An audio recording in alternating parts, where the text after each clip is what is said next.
जैसे ही एक मुसीबत को फेस करने के बाद सोचता हूँ कि इससे बुरा अब क्या ही हो सकता है। एट दैट मोमेंट मुसीबत भी लाइक अभी बदत है भाई, अभी बदत है, अभी किया ना, अभी बदत है।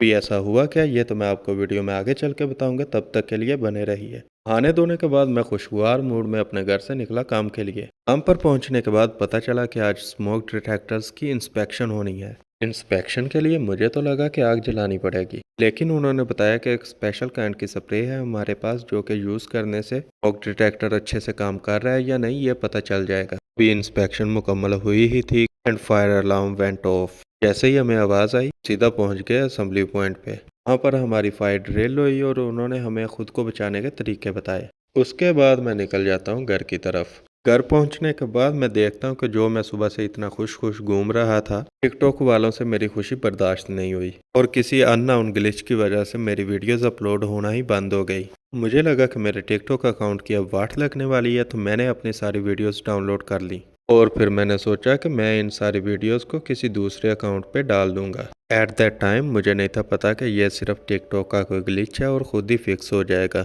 उस वक्त मेरे दिमाग में सिर्फ यही चल रहा था कि मैं अपनी वीडियोस को हटा लूं। अगर टिकटॉक बिल्कुल भी फंक्शन करना बंद हो जाती है तो मेरे पास मेरी वीडियोस रहेंगी ताकि मैं किसी दूसरे अकाउंट पे अपलोड कर पाऊँ। मैंने अपना यूज़र नेम भी चेंज कर दिया किसी दूसरे नाम में ताकि मैं अपना प्रीवियस यूज़र नेम जो है दोबारा से नया अकाउंट पे लगा सकूं। और कुछ इस तरह से मैं अपने यूज़र नेम और अपनी रीच को गंवा बैठा। और इससे मैंने सीखा कि किसी भी प्रॉब्लम को थारोली एग्जामिन किए बगैर किसी भी कंक्लूजन पे नहीं पहुंचना चाहिए। तो अगली दफ़ा से अगर आप पे भी कोई ऐसा मसला आ जाता है तो आप भी डायरेक्ट मेरी तरह कंक्लूजन पे ना पहुंचिएगा और थारोली एग्जामिन करने के बाद ही कोई फ़ैसला लीजिएगा। अब सैड स्टोरी तो यहाँ पर ही ख़त्म हो जाती है।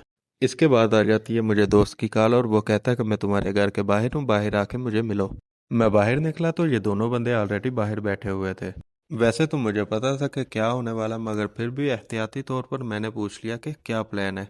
तो दोनों मेरी तरफ देख के कहते हैं कि तेरी नौकरी लगी है तो कुछ खाना पीना तो होना ही चाहिए।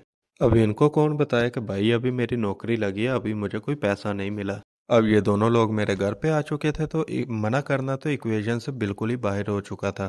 तो मैं भी इनको ले जाता हूँ एमएस पिज़्ज़ा पे। वहाँ पहुँचे, बैठे, ऑर्डर किया, खाना आया, खाना खाया और हम निकल पड़े घर की तरफ दोबारा से। अक्सर लोग मुझे देखने के बाद अज्यूम कर लेते हैं कि मैं लार्ज पिज़्ज़ा अकेला ही खा सकता हूँ, लेकिन रियलिटी बिल्कुल इसके बरक्स है। मैं सिर्फ 2 स्लाइस ही खा पाता हूँ बमुश्किल।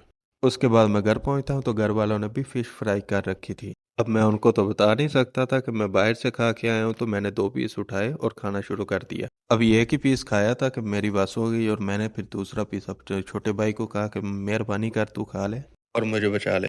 उसके बाद आ जाता है दोस्त का मैसेज। उसको पबजी के लिए डीपी बनवानी होती है जो कि ट्रेंडिंग में चल रही होती है। तो मैं भी जल्दी से ओपन करता हूँ जेमिनाई और उसको बना के भेज देता हूँ। और अगर आप में से भी किसी को ऐसी डीपी जनरेट करनी है तो मैं प्रॉम्प्ट अपने डिस्क्रिप्शन में डाल दूंगा। अब आप वीडियो को लाइक, चैनल को सब्सक्राइब कर दें और मैं चला खेलने।